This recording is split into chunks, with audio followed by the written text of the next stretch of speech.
দিল্লি নয়, পিন্ডি নয়, নয় কোনো অন্য দেশ, সবার আগে বাংলাদেশ।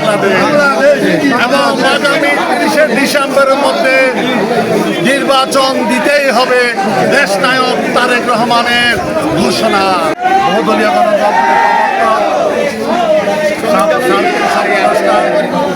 আমাদের প্রান্তীয় নেতা শহীদ প্রেসিডেন্ট জিয়াউর রহমানের আজকে ৪৪তম শাহাদত বার্ষিকী।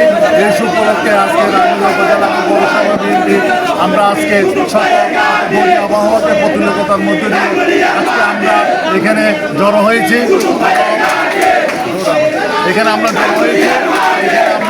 আজকে শ্রদ্ধাঞ্জলি প্রদান করেছি। আমাদের দেশনায়ক তারেক রহমানের সবচেয়ে বেশি ভালো লাগছে সেটা হচ্ছে দিল্লি নয়, পিন্ডি নয়, নয় কোনো অন্য দেশ, সবার আগে বাংলাদেশ।